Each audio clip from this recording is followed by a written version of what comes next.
And then when I saw the music video, I was like, oh my God. I was like, this is so good.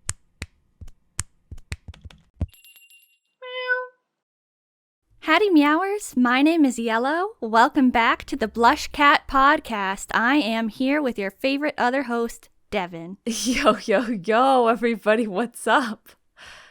I don't normally intro things like that, but it just felt like the vibes.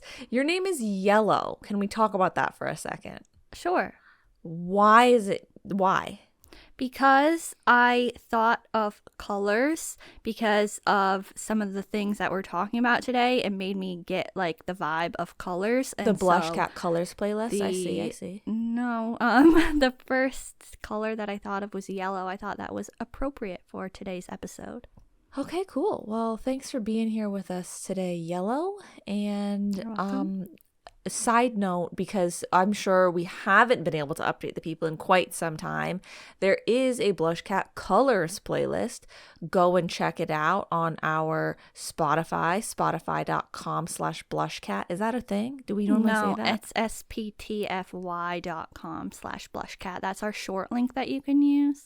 So is Spotify.com does not exist? Spotify.com does exist, but if you go to spotify.com/blushcat, you're not going to find our channel. Lame. But yeah, no, we make a lot of playlists with curated mixes of K-pop music in different themes, and there is one for colors, so go and check it out. Yes, and you can also check out the other newer playlists like the Space playlist, the Counting playlist, which is a bit of a fun one. Go check all those out, save them, share them, do all that. Yes, but don't do that right now because right now you have to listen to this. Right, and today we are talking about not every single one that happened and not even every relevant one to us, but we are talking about K-pop comebacks from July, yes, that's right, all the way to the end of October is what we're covering, but we are talking about the girl groups and the girl soloists today. So next episode, you can be sure to check out the boy groups and the boy soloists. Yes, the long-awaited drought from BlushCat. No, long-awaited drought doesn't make sense. That doesn't make sense. The long-awaited return, I guess, of BlushCat from the unwanted, unwaveringly long drought. Yes. That's over. So we had to catch back up to current times. So we are covering as many as we deemed we could, fit really, but we split it into two parts. So yes, today, girl groups. Yes, I did put out 2 track-by-tracks on Even and ZB1's albums while we weren't having the regular podcast episodes. So you can go ahead and listen to those if you haven't heard them already. I had high hopes that I would get more track-by-tracks out during this, as I mentioned in one of the track-by-tracks, and as you just mentioned right now, unplanned sort of hiatus of the podcasts. And so this is not a grand return. You might be thinking, oh, they're coming back, new season, new stuff, exciting stuff. No, it's not a new season. We don't have literally any exciting changes or anything. It's just going to be the exact same way that everything was before, except the audio might be slightly worse. Yes, if you hear any background noises, please bear with us for the time being. We hope that, we won't be dealing with that for so long. But for today, it's, maybe you've already heard some background noises. Maybe you'll continue to hear some. Please just bear with us. Right. And, this is a catch up of our opinions for all of you Meowers. And, if you are a new Meower, we do see that we have some new Meowers. So yes, welcome. And you can hear our podcasts and hear our thoughts on these comebacks, but we have been keeping up personally. It's not like these comebacks are new to us. They have been, marinating in our minds for a while, like since they came out. We've been following right along. We just haven't talked about them, but we wanted to share our thoughts in the podcast. So thank you for sticking with us through that long intro and through the lack of episodes. Let's get started. Okay. So we're going to go in a relative release order, but some of the people that we're talking about today, it's been so long since we've done a podcast episode that they've had multiple releases. And so we're going to cover all of the group at one time. So yeah, we're starting with STAYC, basically. Okay.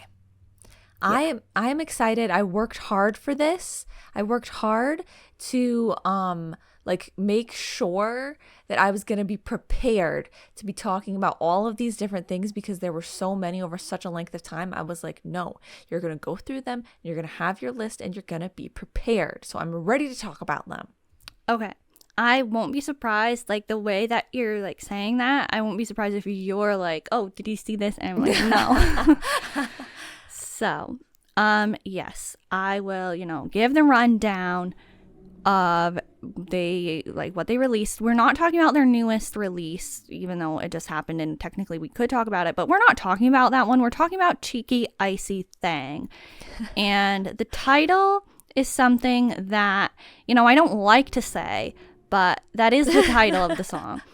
And they also promoted the B-sides One Thing and Stay With Me, so we're going to talk about those a little bit too. So, Cheeky Icy Thang. Oh, and they had their first full album. So, if you have something to say on that, feel free to. Do you want to start by talking about Cheeky Icy Thang, or would you like me to? I can start, and also I'll say, it seems as if a lot of people have had albums in this, what was it, June to October? July. Sorry, July to October. A lot of albums, guys. A lot. Like, they were like literally, you're going to have a lot to review, and we're going to give you albums with like almost every comeback that you're going to have to feel like you need to review. So that was a bit much, but I got through it. So yes, STAYC, Cheeky Icy Thang. Okay. Here are this is the like one sort of down point. Okay. I'm going to get it out of the way right at the beginning. I'm going to be trying to keep things positive, but I don't really like the music video specifically. And it's such like probably a nitpicking thing for some people, but specifically the like vibe of the music video promoting bad behavior. I sound like a literal like one of those terrible moms that try to like get school districts to change things. But no. So like they're littering and they're crossing the road without looking and stuff like that. And I just feel like when LE SSERAFIM came out with ITZY and they threw the hairdryer into the bathtub, everyone had a problem with that. And so why are people not having sure, these things you might say, well, littering is not as bad as that. Crossing the road without looking is kind of as bad as that, though. It's close. And so I just feel like people littering should be... is bad. Yeah, no, it's bad, but like you wouldn't die from it, okay. Probably. But like the vibe of the music video is like that they are so cool and great people like that, they don't care about anything. And it's like it's promoting such a bad image. Okay. But I get that in general, like nothing to, I'm not saying STAYC are bad or anything, please. Right. Please, Swith, don't come after me. I'm not insulting STAYC, please. But otherwise, yeah, the song is actually, it's pretty catchy. It's definitely grown on me. At first I was kind of like, that song isn't really my vibe. But yeah, no, it's definitely quite catchy. I get it. Definitely, sort of like a general disclaimer. Any of the people that we're talking about today, we're not like, if we say things, like if we share opinions and we say like, oh, this wasn't really my thing or like something like that, we wouldn't be talking about the groups if we like truly didn't like them or like, if we completely disliked everything about it, we wouldn't even bother talking about it. So that like, let's just get that out of the way now. Yeah, there should be a general level of understanding here that if we're talking about the groups, we're talking about them because we think it's good enough to talk about and we like them enough to talk about them. Right. But I agree with you about the music video. I don't like it either. And actually, I think there have been instances where like like stuff, behavior like that in music videos has like, you know, gotten it, you know, not able to be played on like channels, like broadcasting channels and stuff like that. Even like for, you know, street traffic violations, stuff like that you might not be like, oh, well, is it really that serious? It's just a music video concept type of thing. But I know that the broadcasting stations don't always like that kind of stuff either. But I don't really like it because I don't like the aesthetics, especially the outside parts. Okay. However, there is chocolate syrup. So yeah. I have to, you know, give credit where credit is due, and thank STAYC for including chocolate syrup in their music video. The legacy can continue. Yes, I actually really like this song. I thought that I would based on like the teasers and when I heard it was gonna have the Run to You vibe. But I was put off by the lyrics when I heard the whole song for the first time. And I was actually hesitant initially because of the title. But, like, you know what? It's fun, and I really enjoy it. I'd say it definitely does have that second gen style. It reminds me of Brown Eyed Girls. Yeah. So, I like it. Sometimes, even if the lyrics are kind of all over the place and nonsense, or like, you know, rather distasteful, it is still a bop. So that's good. The choreography is really enjoyable as well. And like, it's a little bit strange, or like, you know, strange, but it fits the vibe of the song. So it makes sense. And like, I love all of like the power walking and like general line choreography that they have. And I really like the cat meow, and I have to point that out extra because we are BlushCat, and I like how they actually make say and do that as like a little point in the choreography. It's not just like some background noise that they just let slip right by. Okay. Yeah. In terms of the lyrics, like, I'm very sensitive to lyrics being like cringe and or really like I don't know, like kind of diva-y, you know? So yeah, sometimes if a song is got like that theme, that vibe, I'm just like, I can't listen to it. Like, I just don't like it. But there are times, you know, every once in a while, I think if the lyrics are, sometimes it's almost as if the lyrics are odd enough, I can just breeze past it. Like Cheeky Icy Thing, like, I don't, okay. Like, if I really think about it and really listen to it, I would be like, oh God, these lyrics. But it's like, it can be unnoticeable enough that I can just sort of put the lyrics off to the side. So, how did you feel about One Thing, their B-side? I liked One Thing better. Okay. I like One Thing. Okay. It's pretty good. I think that is it supposed to be like a flash noise? I don't the like I don't know if I know what you're talking about. Whatever that sound is, that's like a sound effect for something known, but I can't think of what it is. Yeah, I actually do know what you're talking about now. That, at first, I was like, it's too much for me. Like, it's too much of a sound, you know? It's too prominent. But it's actually kind of iconic now. Like, that sound effect going throughout kind of like adds so much to me. Yeah, I think One Thing is really fun, really boppy, really catchy, and I like the vibes. Okay. Yeah, I agree. I really like the choreography for this one, especially Yoon. She really serves at her part where she gets on the floor and does that like little move, and it happens twice. So I really like that. There's a lot of interesting formations, and I love the part near the beginning where half of the members are in a vertical line and then like the other half are coming out from the side, like coming out from the middle of the vertical line to make a horizontal line. I think it's she and Sumin and Jay that are coming out, and it looks really cool, and it reminds me of Red Velvet, Really Bad Boy. Like, their choreography has a lot of different line formations and parts where they break away and stuff like that.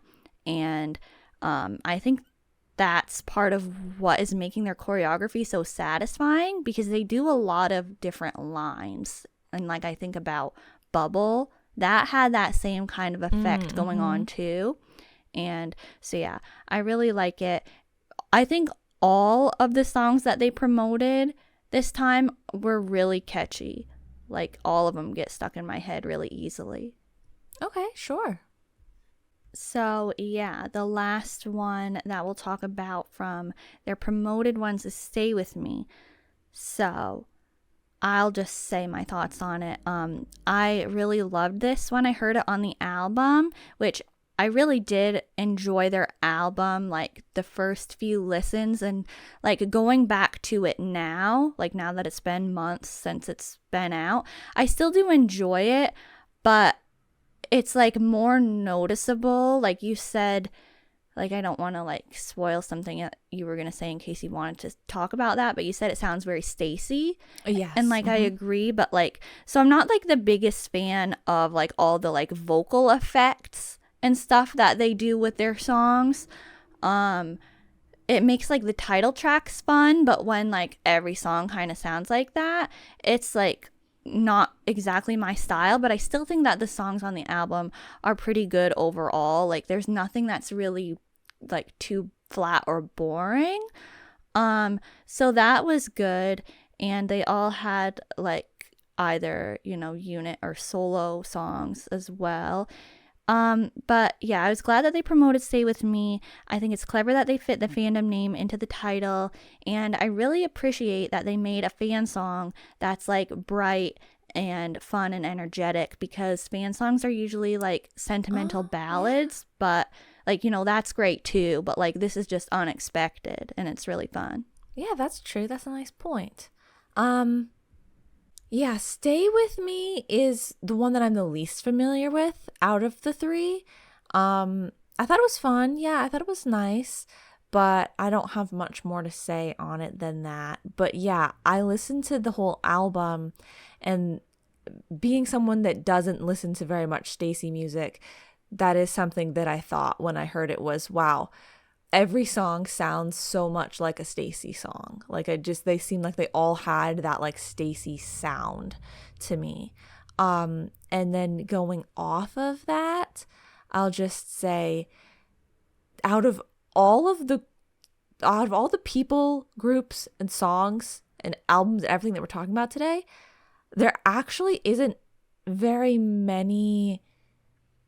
I mean, I guess that's not true, but basically, like, I don't listen to girl group music as much. So like, a lot of these I have less stake in the game, you know, like a lot of these are less relevant to me in general. Right. But still listening to all of them, besides like one album, I actually thought like every single album and every single song that I listened to was like listenable. Like, there was, minus maybe one one album. I probably know what that is. I was like, wow, you know, not bad. Like, none of the songs are bad. None of the songs are, but like, I just kept saying that over and over again, which surprised me, because I feel like a lot of times I would be like, I don't really care. Like, I don't really care. Or I didn't like it. It was annoying. But yeah, so even though I might have kind of like a middle of the ground opinion about a lot of the ones that we're talking about today, it's also like, I actually, like, I don't know, appreciated like the vast majority of the songs. Even if I'm not like gonna go and listen to them, I was like, okay, yeah, that was a good song. Sure. Like, they did a good job. That's good to hear. Yeah. I think that the girl groups have definitely had a lot of good releases this year. And we, like, our most recent podcasts were our mid-year favorites. So go ahead and check that out, just, to shout that out because it's kind of relevant to what we're talking about. Yeah, and then you'll get a better vibe of like what types of music we like. So then you'll understand more when it's like, oh, I said I like that. She said she didn't like that. It's like, oh, okay, yeah, that kind of makes sense with your tastes. So now we're moving on to Lightsum, who had the title track Pose, which is just a digital single, but they had a music video and some promo for it. So I'll just go ahead, go through my thoughts on it. So I think that Pose is really fun, and I think that it's a great move for Lightsum. It's catchy, and the members each have a like distinct part that adds to the song, and there's some different tones, that are in the song that make it interesting. The music video is very simple and that self-made style, but that style works great for this song, I think. And their live stages I want to talk about because they were really stable, I thought, and they were like very lively. Like, I thought they were all giving good expressions. I liked how they were all smiling, but it didn't seem like they were overperforming. It was just like matching the energy of the song, and I thought that what they were doing was like complementing the dance and the music.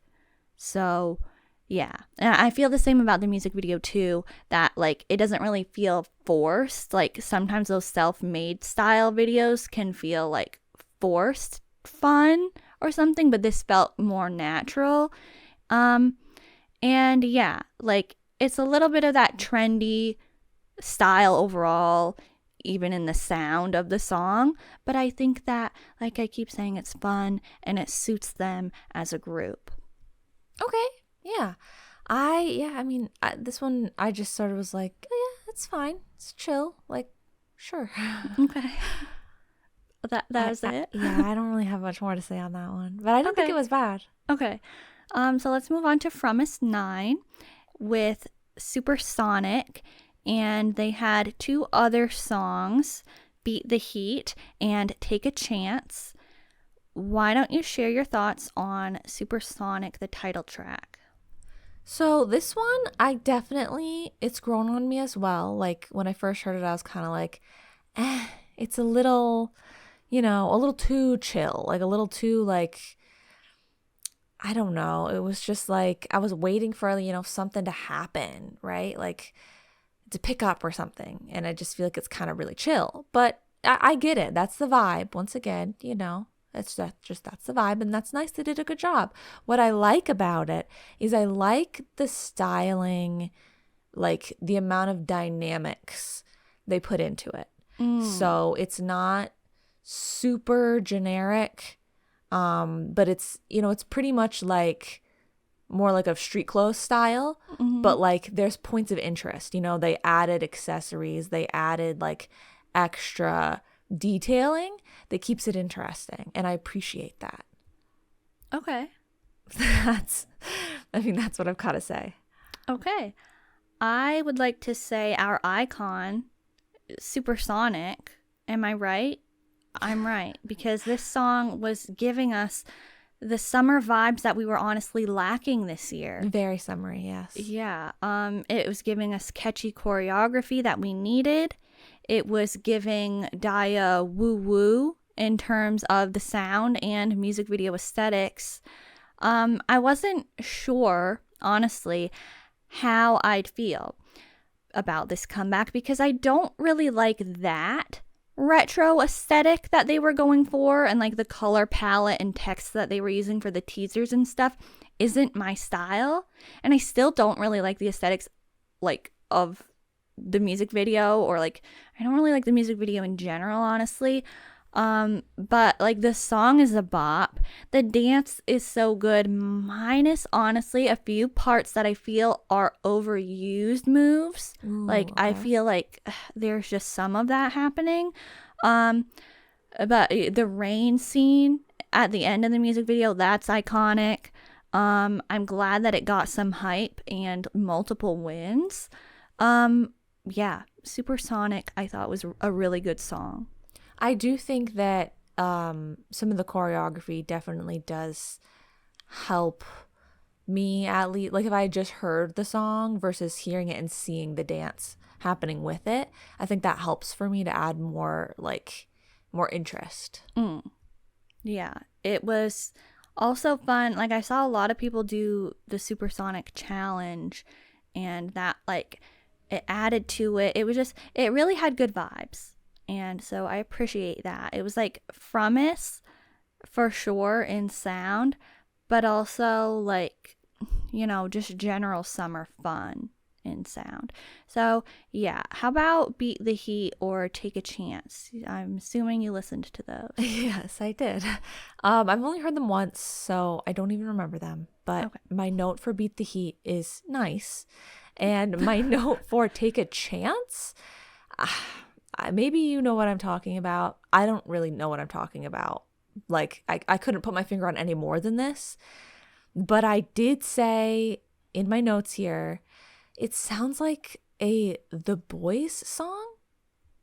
Okay. Does that feel accurate at all? Yes. Yeah. I feel like I didn't like write that in my notes or anything. And like, there's not a specific The Boys song that. Right. Like it has The Boys sound. Right. Yeah. Like I definitely agree with that. I think I did probably think that because I thought that Take a Chance, like it has strong summer night vibes, but it's also a bit nostalgic and retro to like fit the whole, vibe of their concept this time around. And so I do get The Boys vibes from like summer night vibes often. And also I think of, I don't know if you know this song, but Shiny Kind is the song that comes to mind when I hear Take a Chance or songs with like a vocal effect like that one has. And I said with STAYC, I don't really like lots of vocal effects being used, but I do like when they have the one that's like in this song. And so like Shiny Kind is kind of the same sort of vibe. Like it makes like a certain vibe to it that I really like. So I do really enjoy that song. And Beat the Heat, I wanted to say that I think it has like Aespa vibes in a way. Oh, okay. And I also like how it sounds like, and I don't really know how to explain it other than I feel like it sounds like 2014 to like 2016 K-pop. Okay. I mean, so, yeah. I'm sure that has a sound. Like that's, just as specific as me saying it sounds like The Boys song, the other one. Yeah. So are we ready to move on to Chungha? Sure. Okay. So she had a digital single called Algorithm. And I'll start, but I'll give credit to you because I didn't even know about the existence of this until you told me about it. So I am really sad that I missed out for like however many days it was before you asked me if I had seen it. And I'm like, I have no idea what you're talking about. Because this roller coaster serve, am I right? Like this has like, oh man, I love it. Like it still has the Chungha print in terms of sound and choreography, but it's bringing it back to roller coaster era in terms of like style and vibes. And it's called Algorithm, so like I get like that the digital vibes that it has were intentional, but in the best way possible, it seems like a game ad. Oh, okay. Yeah. Yeah, like especially with like, those main choreography moments in the music video feels like a game ad, and I love that about it. But I feel like it like could have been a little longer, and like they could have had like another chorus or something at the end because I feel like it ends a little abruptly. And I wish it was treated as an actual comeback. Yeah, I think it would have been good. Yeah. Yeah, I like this one. It's fun, bop. The dance is very satisfying. A lot of Chungha stuff for me has always just been like whoa, like that's a lot to take in, especially with the dance aspects. Like what is that really recent one? Is it I'm ready? Yeah. When she's literally like gonna like lose her arms. Like they're just gonna fly out of the sockets. But like Chungha Sparkle or Sparkling, whatever it's called. Mm-hmm. That one I was on board for. You know, I was like, oh, okay, like this is just sort of like a fresh, like it's a little bit gentler, you know? Yeah. This one I feel like is also a little gentler, but it's still a fun song. Yeah. You know? So yeah, I was here for this one. I was like, you know, I feel like honestly, if I had watched it and not really, you know, if I thought it was more of what I usually expect from Chungha, I might have not even asked you about it. I might have just assumed like, oh yeah, you probably watched it or whatever. But because I was like, I actually was like, oh, I kind of like, that one's pretty good. I asked you about it. So yeah. So Chungha, we're loving it. Just, you know, come on. We're the promo. Yeah, like, that's all it was. It's just that there you go, there you have it. But there's nothing else to go off of. Yeah. So let's talk about IVE now. And they had a Japanese release, Crush, and they had their second Japanese EP, Alive, which had one other song that was actually released in April. So I don't know if you have a lot to say on that, but I want to focus more on Crush. I have like a little bit to say on both of them. Okay. Would you like to start, or do you want me to share my thoughts? I can start. Okay.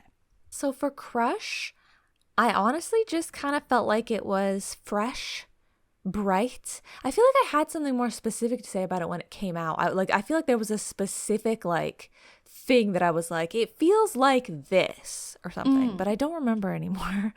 But I just feel like it sounds like another IVE song or something. Like it feels very familiar to me. I don't know if you know Payback.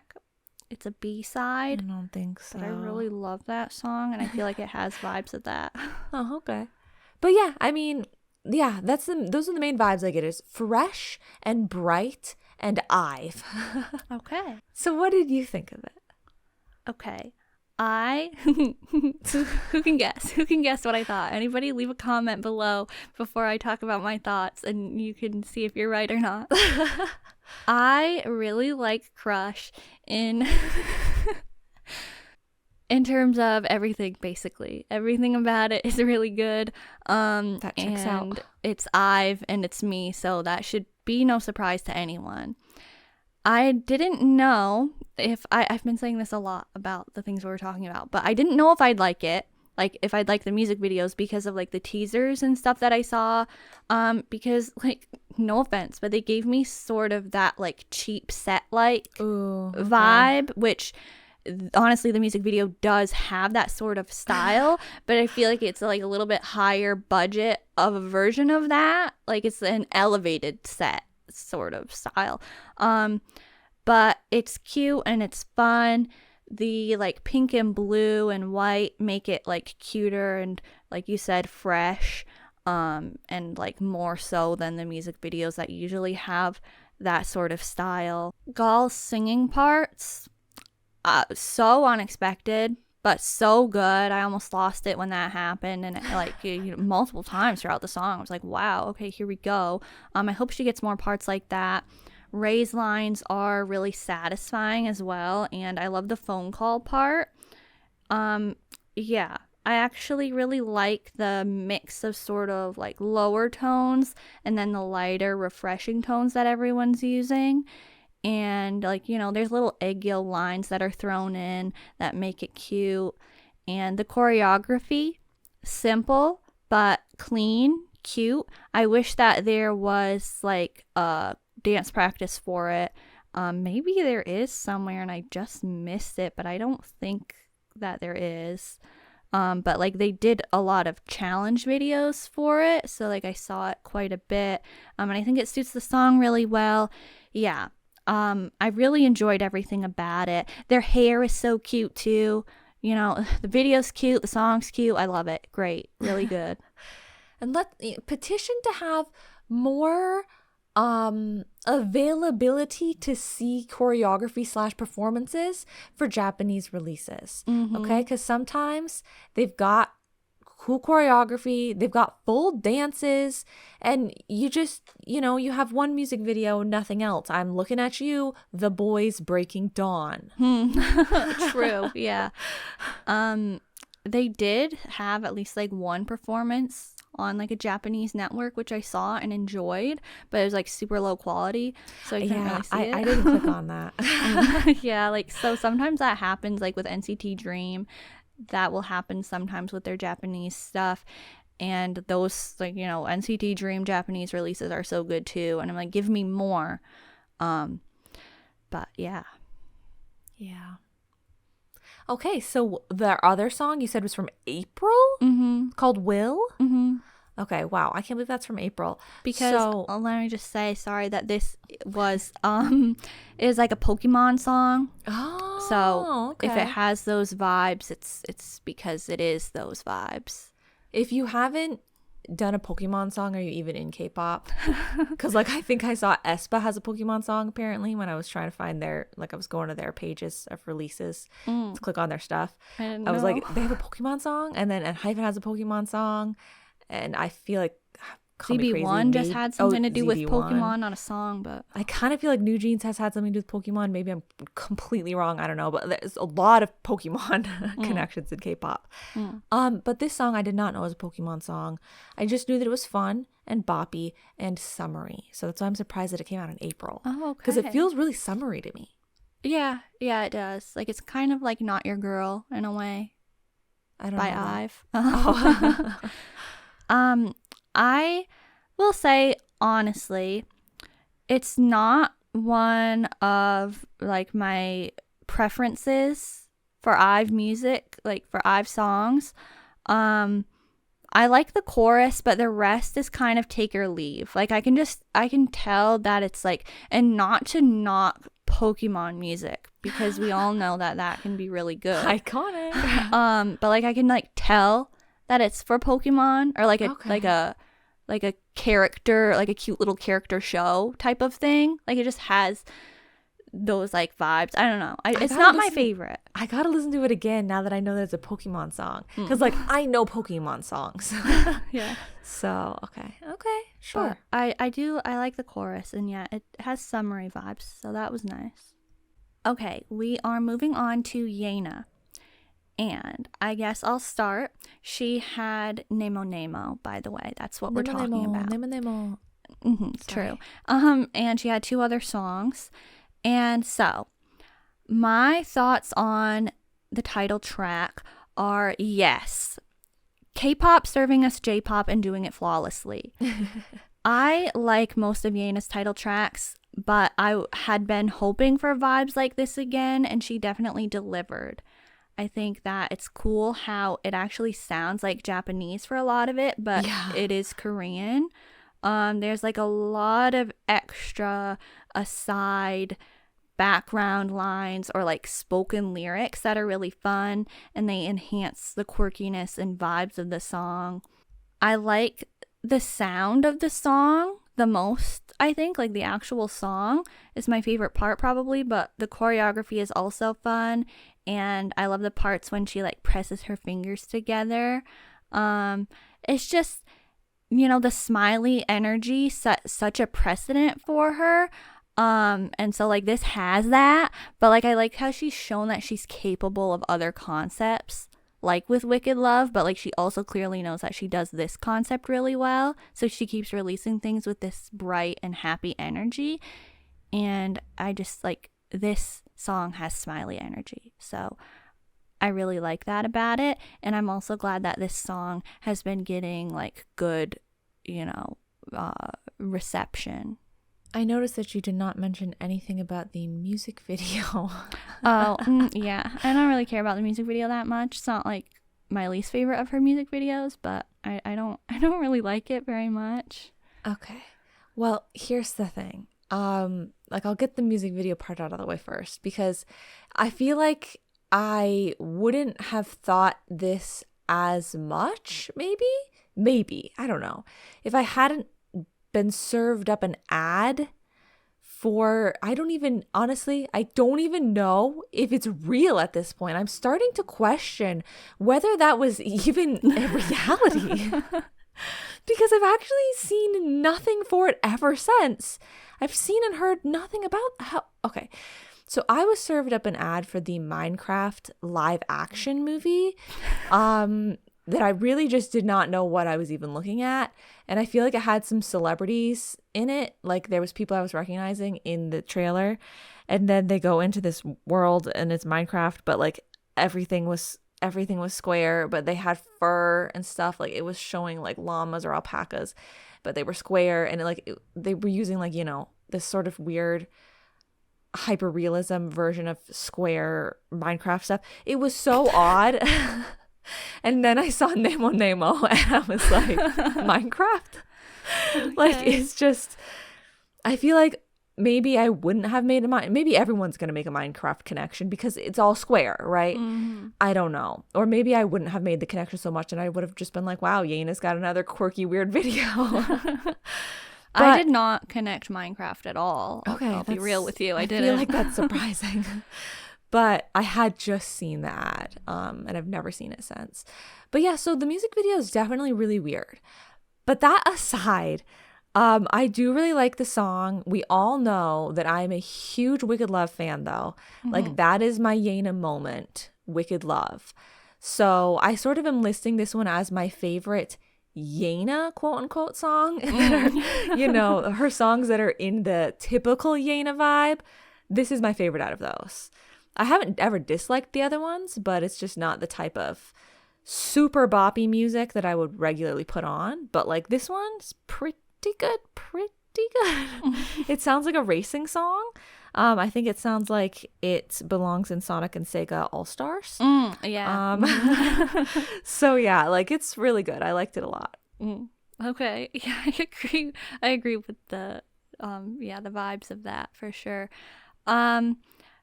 Can I talk about her other two songs real quick? Of course. Okay, so I want to talk about Sugar because I really like it and it has such Christmas vibes. I don't know if you were getting that, but I don't really see how you couldn't. Crazy. Well, see, I feel like that's crazy, but at the same time, it might be totally fine.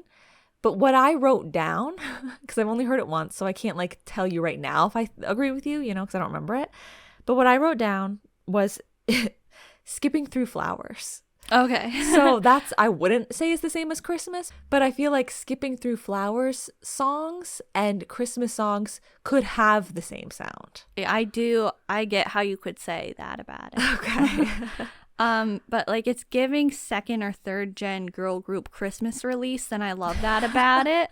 Like dashing through the snow in high heels. Sure. Like it's giving lovely Sistar Girls' Generation vibes of like Christmas music to me. It's just like bright and sweet. So like Sugar, perfect title for it. Yeah, I really like it. And I feel like her other song, It Was Love, has some Christmassy vibes as well, but it's also giving anime ending. And we know I love songs that sound like that. So no complaints. Okay. Great job, Yena. Yes, agree. Let's move on, though. We have been going at this for a while now, and we're at some more recent ones. Yena was from October. ITZY is what we're moving on to now, who had their comeback on the 15th. The icons of our generation. Is Sure. that going? Okay, I was going to say, is that going too far? There are plenty of icons of our generation. They're not the only ones. Yes. So they had double title tracks, Gold and Imaginary Friend. And the Gold music video was released on the 15th, but Imaginary Friend was just released on the 28th. And so they also had the album Gold. And they did actually, just to mention it, have a song featuring and produced by Chungha of Stray Kids. And the album includes final versions of the songs from the Born to Be album. And final version meaning it includes Leah. And it will forever include Leah. Yes. And just right off the bat, I need to say that I love that they included the final versions of the songs and that they are called the final versions, as if to say that they were incomplete without Leah, because yes. They were. So let's start with Gold, okay? Of course. Minecraft, once again. Sure, yeah. I do actually, I can't say I think of that 100% of the time, but for some reason when I do think of like Gold in the way that it was presented, here, I think of Minecraft. Like when I see a modern day person holding a pickaxe, I think Minecraft or Fortnite. But aside from that, Gold, I call me crazy, but I might say it's my least favorite song off the whole album. Okay. It's just not exactly my style, but you know what is they do pull it off. You know, they really do pull it off, and I love the sort of Leah, I don't even know if you'd call it a Leah feature at the beginning, but I just feel like it's like a line and then a line and then it's like Leah and she gets like more than a line. Mm-hmm. Yeah. So I like that. Yeah. And I'm not going to have as much to say about Gold, okay? But, and this is just sort of from the comeback in general, can we just take a moment to talk about Chaeyoung's hair? Because sure, yes. I feel like it's really nice. Like I'd like to see all the different styles that they've been doing with it, and I like the color. I feel like it's really working for her. I agree, especially with Imaginary Friend, the way that it's styled. Yeah, I agree. They're doing different stuff with it this time around, yeah. And I appreciate that. It's looking great. Everyone looked great. Mm-hmm. So I'll talk about Gold, and I will pretty much agree with you. Say it's honestly not my favorite. It's, you know, I don't like to get down this much, especially not on ITZY, and especially not on ITZY titles, knowing how people feel about those. But we've always been here for it. Well, you know, maybe not at the very beginning. We kind of weren't here for it. Yeah, but when I wasn't here for it, the time I was most strongly not here for it, I literally had never heard ITZY before. I was judging them based off of being a JYP group. I'm sorry, I was. But like, I guess I will say that Gold is probably my least favorite on the album, like you said. Like, I'll agree with that.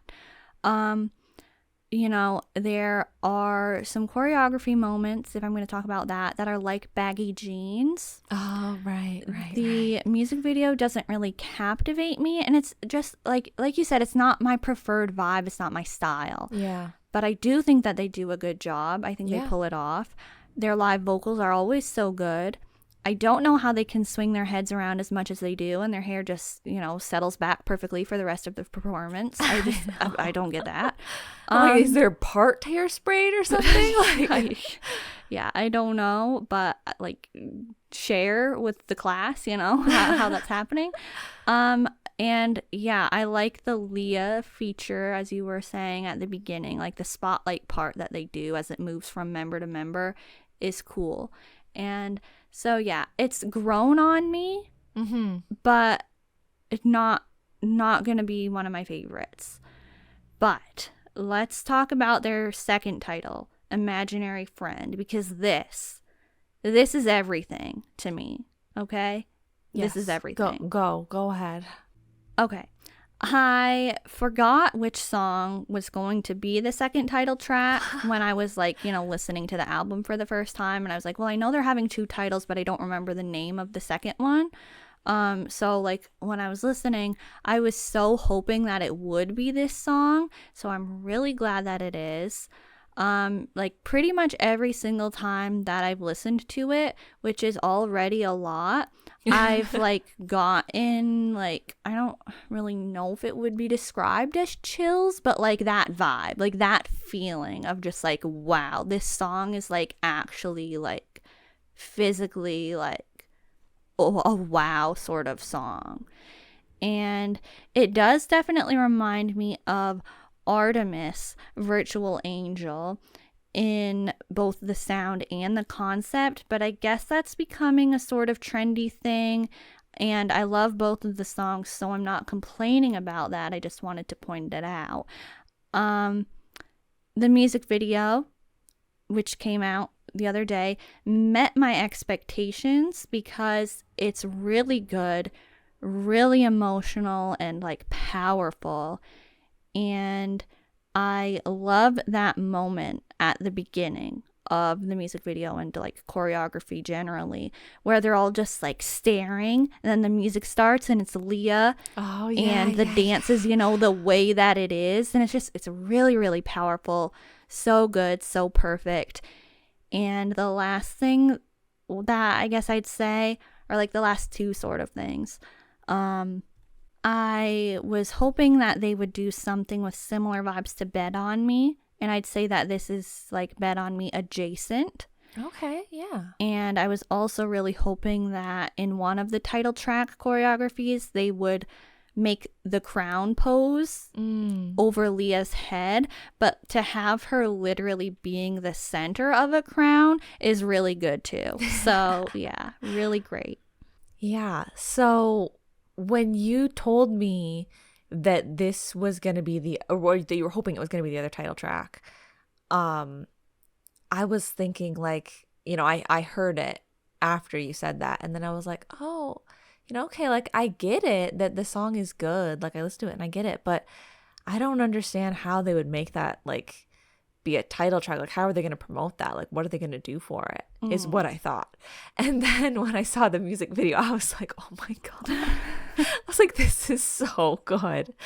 Literally, I feel like the music video is so well made.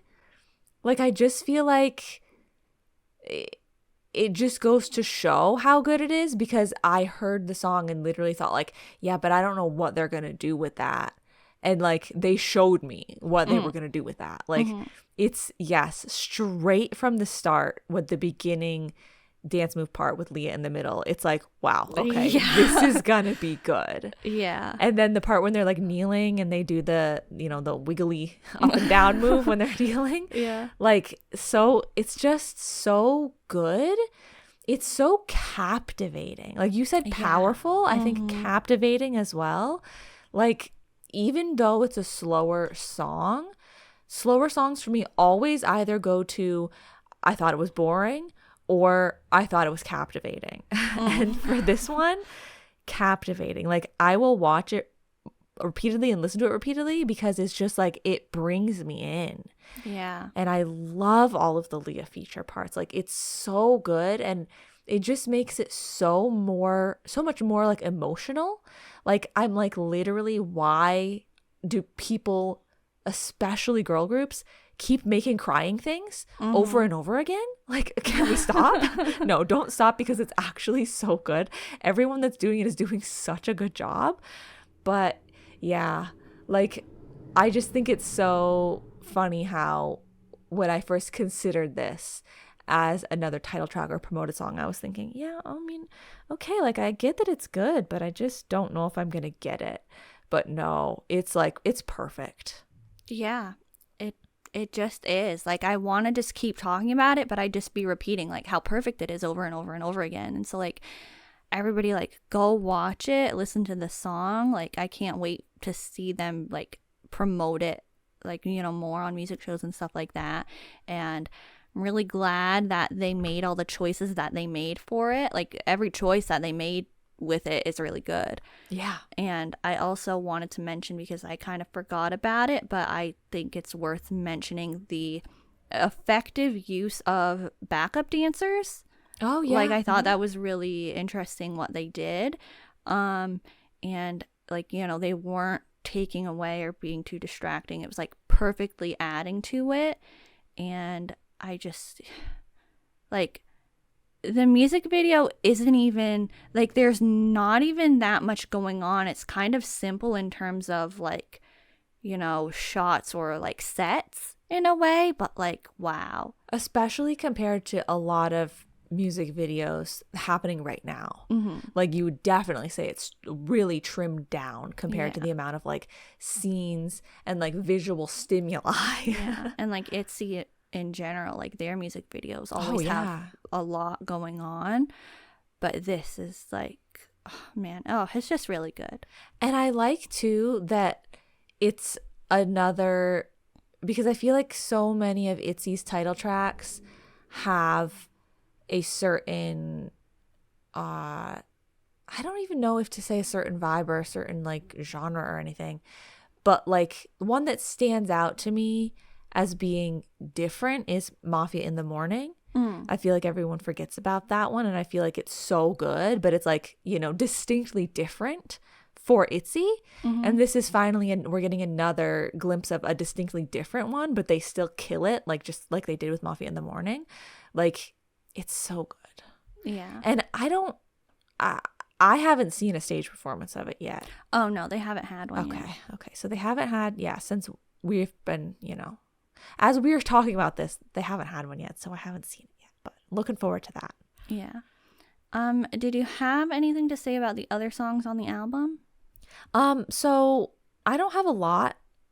Bad Girls Are Us actually did stand out to me as a good one. I was like, oh, you know what? I like this. I love the runway vibes of it.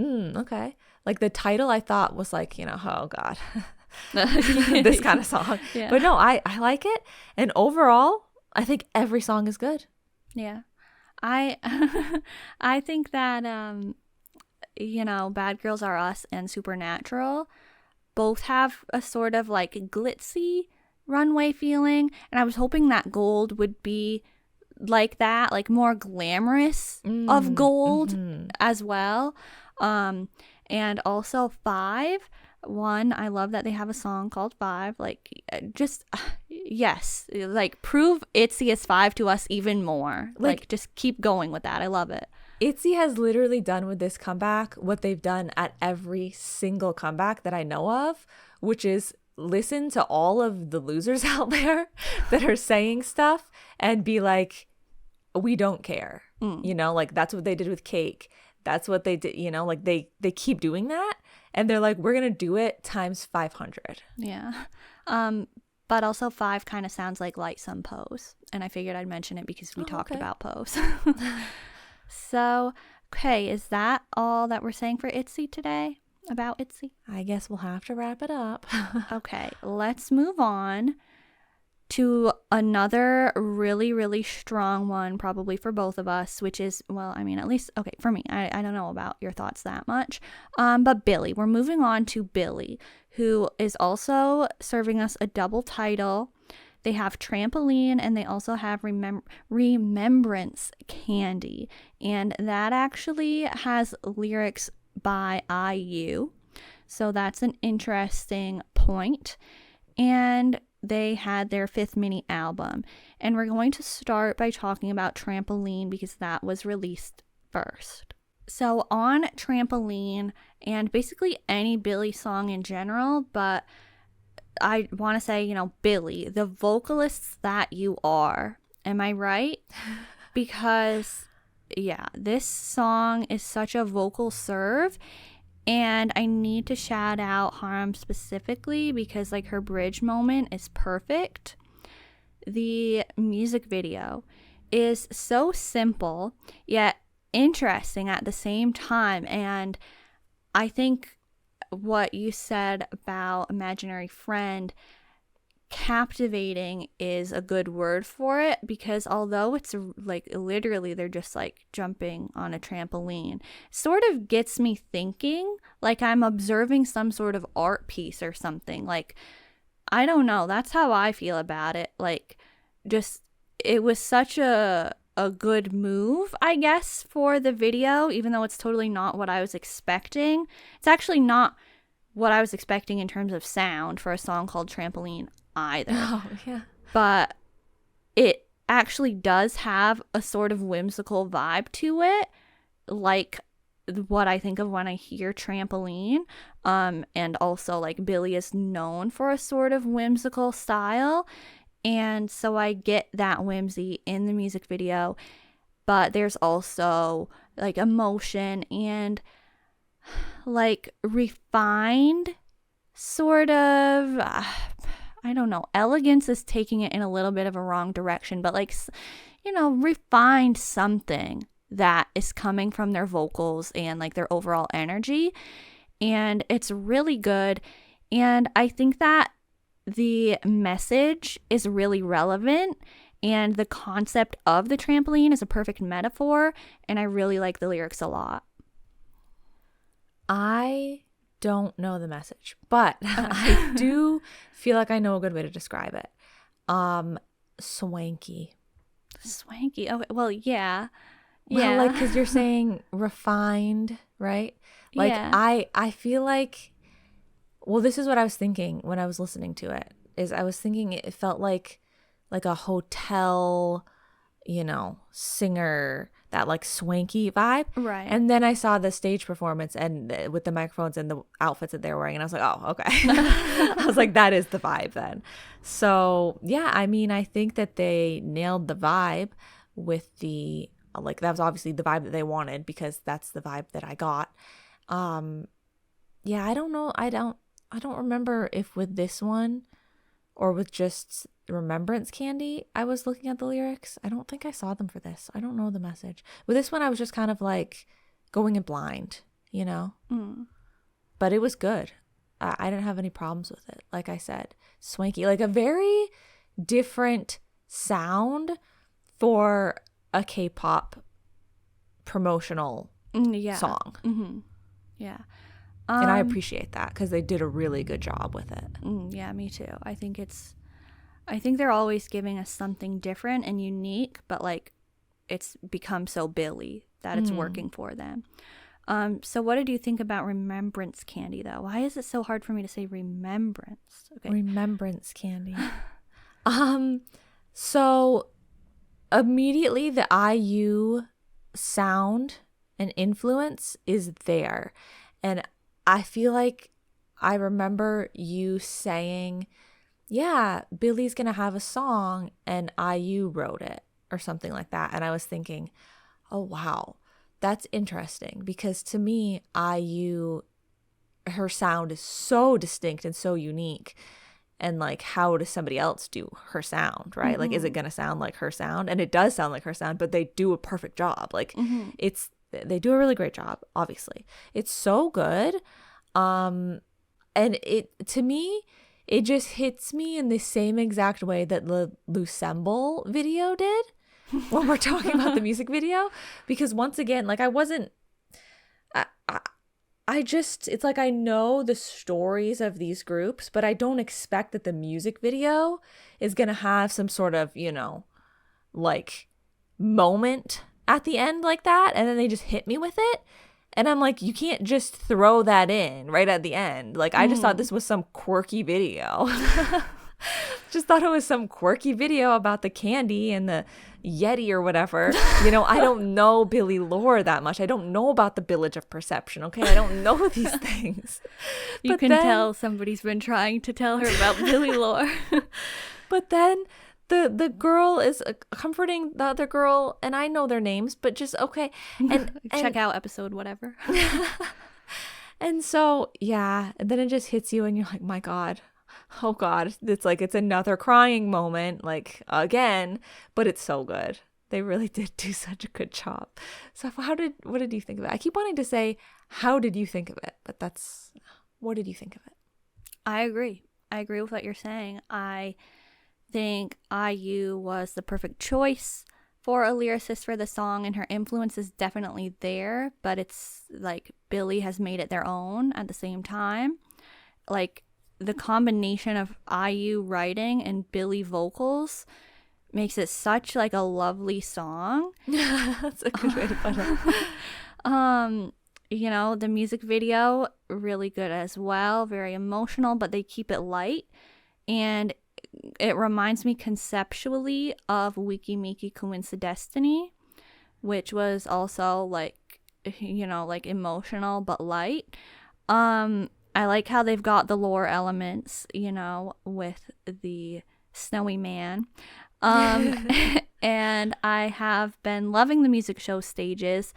I always enjoy it the whole way through, and it's nice to see all 7 of them enjoying the stage as well. It's just been really good. The choreography is really good. simple for the song, like it's simple to match the song, but very satisfying and crisp. And there's a part that Haruna does with her hand, and she spins around, and I have to talk about it because I always really like that part and how satisfying it is. Like, it has the ITZY and Chungha effect with like the Hand crispy choreography. hand choreography. So yeah, I guess the rest of my thoughts are just, I love how it sounds, and like it feels like candy, and I don't know how they did that, but something about like the actual sound of it has an ASMR effect. Like, it feels like listening literally to ASMR. It's just very relaxing and has such good vibes, and there's something about the blending of sounds that is really enjoyable to me. So I really like it, even though it's not like a hard-hitting title track. It's not like an overly ballad type of title track. It's like sitting somewhere in the middle, but it's working. It's totally working for a Billlie title. I like that you brought up the blending of sounds, because thank you. I don't even necessarily like I'm not hearing the song in my head right now and being like, okay, yeah, the blending, I get what she's saying. But I feel like I get what you're saying, in the sense that, because you also brought up Quince of Destiny and I brought up Lucemble, and I feel like all three of those songs are very comforting. Mm-hmm. You know, like they have that sad or like emotional cry sort of element to them that I keep talking about, but like it's in such a comforting way. And I feel like the saying that the sounds are blended, I feel like it must add a level of comfort versus like sounds being separate, you know? Yeah. The sounds being blended, it adds like comfort. It's very interesting. Yeah. I just have to mention that a lot of the members' hair is really different this era, but I really love it. I think it looks good. I think there was like, good styling. Well, there was like a cowboy hat. Yeah. But that's never gonna be my thing. But I'm glossing over that. There's been worse cowboy hats. For sure. But like the hair has been different, and this, like, they've had some really nice set designs as well. So yeah, I like all the elements of this comeback a lot, and their other songs on the album, really good as usual. Yeah, I thought all the songs were good as well. Mm-hmm. Yeah. So that's it for Billlie. Are we on to our last group of the episode? I think we've made it. Yes, the last one. Here we go. Okay, so we're talking about Aespa now. And we're going to be talking about their Japanese release from July, and also their latest stuff, like their solos and Whiplash. So we're going to talk about Hot Mess first, which is their Japanese debut. And you can go ahead. I think it's all right. Oh, okay. Okay. I think it's all right. It's, for me, Aespa so far has been, I'm going to say hit or miss. Okay. Which I know it's tough to hear for some people, but I liked Next Level. I liked Spicy. And I would put this one more on the side of I liked it. Like, it's not one that I disliked.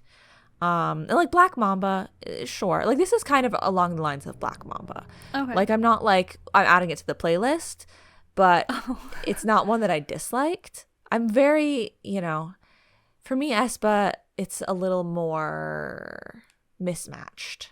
Okay. But what I will say about Hot Mess? It's maybe a little random. It's maybe a bad point for some people. I'm not necessarily saying it's a good point.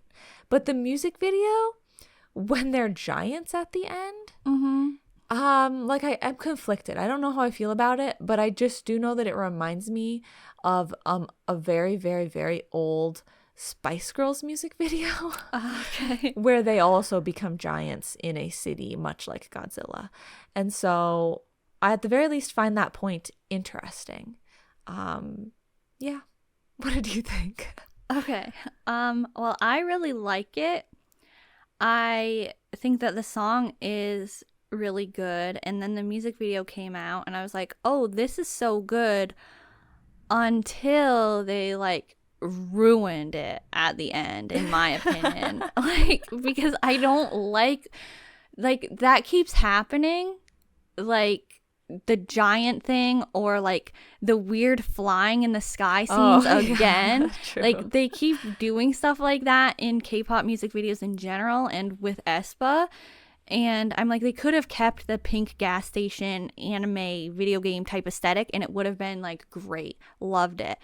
But then all that like weird big in the city stuff when there was the, you know, the basic looking backgrounds, and I was kind of like, what happened? I was really enjoying this. But that's just aesthetic preference. Right. Like, yeah, for me, I feel like at the whole other part, there was so much going on. Yeah. And I feel like for me, a lot of Aespa's recent stuff has had so much going on. Like with like, you know, like not even just like graphics on the screen, but like the amount of like editing that is happening.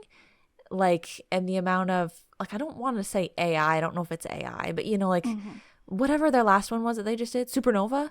Like that music video, it had like so much going on, right? Yeah, I didn't like that.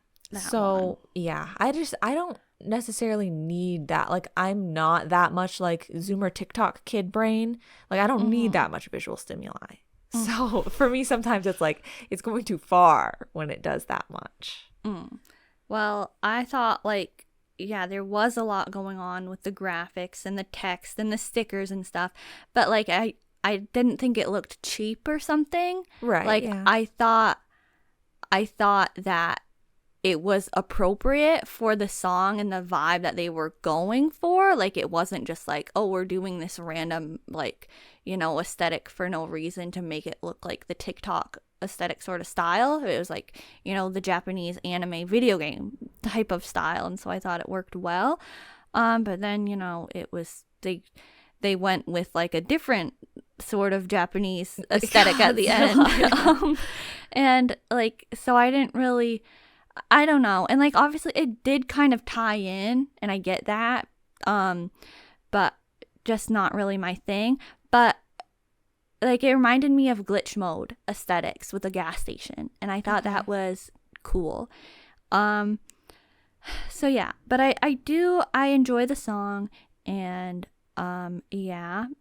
I want to say, for the record, I do fully understand the like aesthetic that they were going for, and I believe that it fits and works as well. I wasn't trying to say like I don't get it in terms of like I don't get why they did it. I'm saying it's like I was saying with gold, it's like it's just not for me. Right. But I don't think that they did a bad job with it. Do you have anything to say about Sun and Moon or Zoom Zoom? I thought Zoom Zoom was pretty good. Okay. But once again, like with all these B-sides, you know, with all these extra songs on all of these different albums, I usually only had time to listen to each of them once. So, yeah, I thought it was pretty good. Okay. I thought that, you know, Zoom Zoom was fun, very Aespa, and I'm honestly like sort of surprised that this wasn't the title track just because of the vibes that it has. Like, it does at the same time have the vibes of their fun B-sides, which I sometimes think, well, why wasn't this the title track? Because it's like so fun and I really enjoy it. But like, I feel like Zoom Zoom has many of the elements that SM likes to use for Aespa titles. Sun and Moon, though, love the title. Has elevator music vibes, honestly, but it's like good and chill. Yeah, no real problems with the sound of their Japanese debut. Did you see this might be the moment we have all been waiting for. Did you see the like, I don't know if they consider, I think they considered a lyric video. I did not for Sun and Moon. Yeah, for Sun and Moon. I saw it was there, but I didn't see it. I wasn't like watching it. Like I was pretty much just having the music play, but it was there on the screen. So I like definitely saw moments of it. And I don't know. I didn't look into it or anything to see how collaborative it was or anything, or if it was like one sort of person that made it. But basically it was an amalgamation of a whole bunch of different sort of aesthetics of like video games and stuff like that. Like it like very like hand drawn old timey but like it had like a like the old Windows sort of aesthetic, like classic Windows. Oh yeah. Mm-hmm. Like it looked like parts of it looked like I was that. thinking of actual Windows for a second. No, but yeah, parts of it looked like that, but then parts of it would look like a game was being played that was like, you got to catch the stars that are falling from the sky. Okay. And then parts of it would look like actual games that I've seen before. Like they were referencing real video games. But it was all like, it looked like there was possibly multiple animators had worked on it. Okay. I don't know. And I just thought that was interesting, especially if it was involving that many different people. Because I think it's always nice to see like they've done it with ZB1 track visualizers, and I've actually said, I don't know if I ever said it on the podcast, but I've said that I usually don't like those because I just feel like a lot of the times the aesthetic of that, like it puts an aesthetic in my mind that I didn't necessarily want with the song. But with this one, I feel like it coincides well, I guess. But also, yeah, just like to see more opportunities that like they hire an animator to do a thing like that, I just think that that's cool, like if that's what happened. But once again, I did not look into it at all, so I don't know if that's what happened. But I mean, somehow it was made. I'm sure at least one person worked on it. Yeah, that's all. Okay. I didn't see it, so I can't say anything about it. We're going to talk about their Sync Parallel Line special digital single now, which is their solos.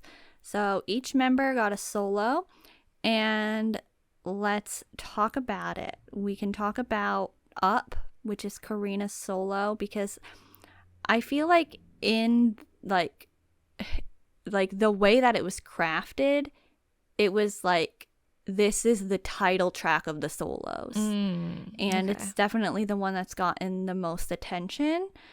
And my thoughts on it are that it's good. I enjoy it.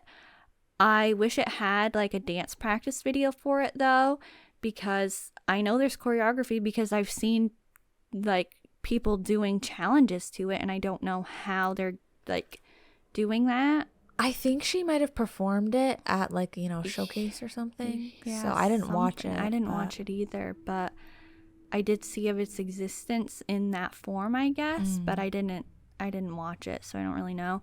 But I'm like, how can they be picking up the choreography that much from that? 'Cause I wouldn't think it would be good quality. Yeah. But yeah, I do like it. I think it's like NCTU Boss meets Baby Don't Stop in terms of sound. Like it sounds so much like Boss to me at like the beginning. But I can see why everyone was really enjoying it. Okay. I don't have a lot to say about any of these solos. I kind of just picked up on like one thing. And what I picked up on with this one was, maybe this is not accurate, Cheetah Girls. Okay. Yeah, sure, why not? I thought it sounded like a Cheetah Girls song. Yeah, so I do get with that. that what you will. Cheetah Girls fans or not, I don't know. I can get those vibes, sure. I would like to say, like, the only other thing I would say about the solos is that I don't particularly dislike any of them, but I'm not like, oh, these are like the best songs I've ever heard. But I think that they all represent and like suit the members really well. Like, I don't know if that's their personal style, because I don't really know the Aespa members very well at all. Like, I've never really seen Aespa content. But from like the vibes that I get, I feel like it would be like they're really satisfied with their solos, because it seems like they're so distinctly each member's style. Yeah, like they're at least on brand. Yeah. Okay. Yeah, I get that. Okay. So let's now talk about the last thing that we're covering for today, which is their latest release, Whiplash. That's the title track and the name of their 5th mini album. Okay, let me start here, because I feel like then yours will maybe pop off a little more and it'll be a more satisfying end to the episode. Okay. I liked it. I liked it. Trust me. The song, I like it a lot. Like, this is, next level vibes. Like, it's one of the ones where it's like, yes, good. We're totally vibing with this. I just feel like for me, the music video had a lot going on. But once again, I think that the music video is really well done. So not to say that it's got too much going on, right? Like, I think it deserves to have that much going on. Like I said earlier, I just don't need that much visual stimuli. So when I watch something like that, it becomes a little bit overwhelming, and like I don't enjoy it as much because I feel like I'm missing things. It's kind of like how if someone that can't handle a lot of strong flavors in food wouldn't enjoy a like very well done culinary dish, because the flavors, there's too many.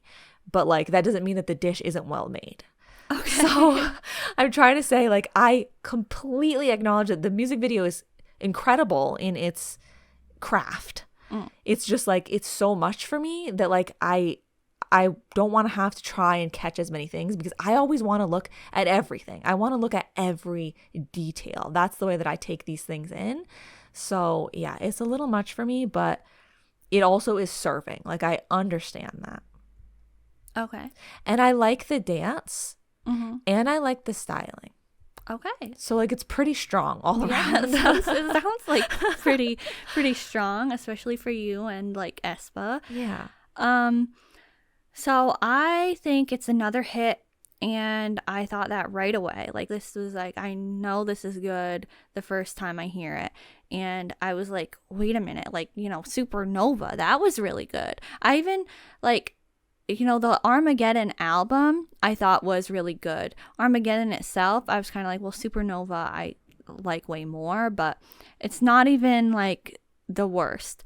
And I thought Drama was really good. Like, so I'm just basically like, wow, they've got like another one. And so I thought every element was really good too. The song, music video, and choreography.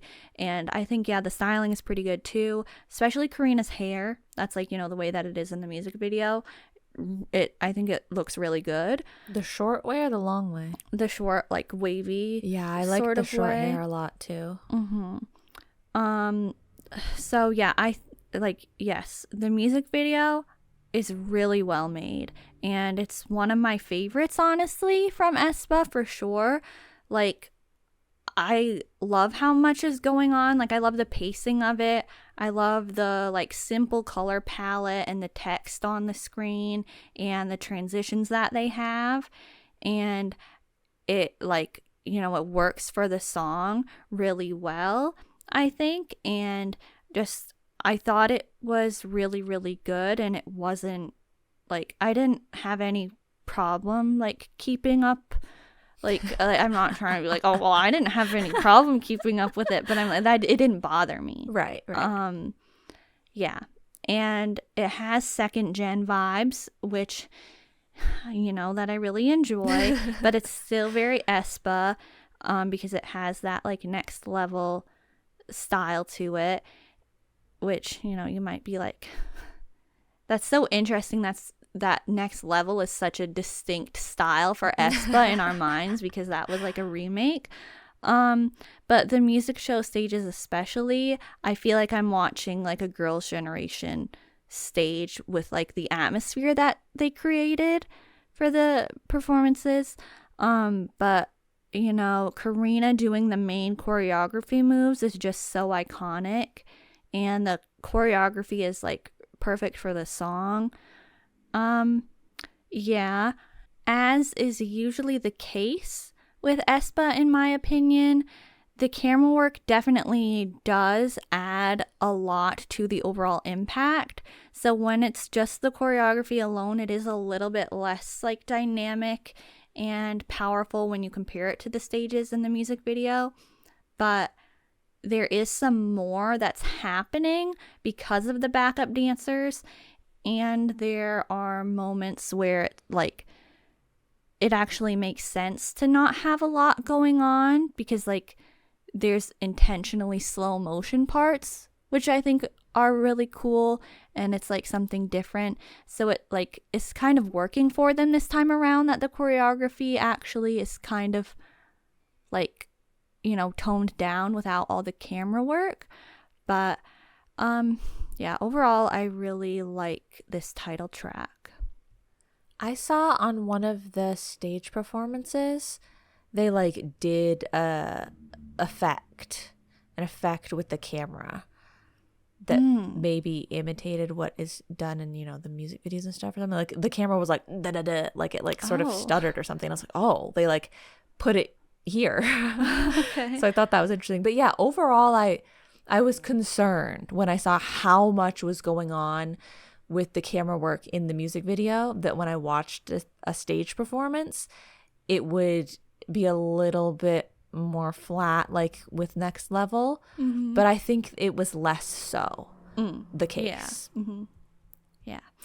So the B-sides on the album, do you have anything to say about those? I don't have any specific notes about any like specific one.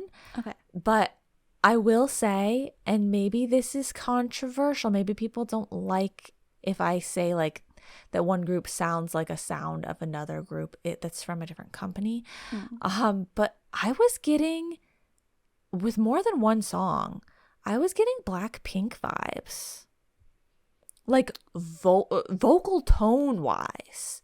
Like older Blackpink, like Jennie Lisa rap tone sort of vibe and stuff. I was getting those sorts of vibes. Okay. Which I just thought was interesting, because I didn't think I would have thought that before. But I also haven't listened to very many of Aespa's albums. I've pretty much only heard title tracks.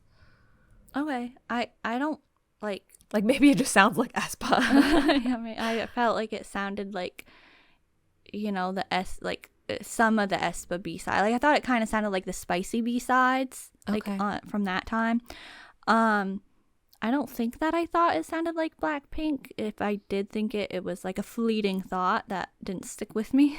Well, maybe if it was, like if they do sound sort of similar, it can be a way for people that really like Blackpink that haven't got any Blackpink music in a long time to be like, oh, okay, I can check out Aespa. Yeah, it's like compared to, you know, the Armageddon album or like the Drama B-sides, this one's not gonna be like next to those, like it's not up there, because I really liked the B-sides from those ones, but I like Flowers, Just Another Girl, and Kill It. Like, sure, I'll add those ones to my playlist, but I feel like it's just a little bit like they're back to that sound, that like the spicy B-sides. I didn't really care for a lot of those because the style just isn't my preferred listening style. So yeah, totally fair. We here at BlushCat are always saying, you know what, fair to not our style. Like, we want to talk about groups that have something interesting, something different, or, you know, a title track that we really like. And even if in general we don't like the group's style very often, that doesn't mean that we can't mention the things that we do like. So you might be thinking, well, if Aespa's not typically your style, then why did you bring them up? Well, because Whiplash, I'm sorry, did you see that? Right. So yeah, hopefully you think that's, you know, fair. Hopefully you agree with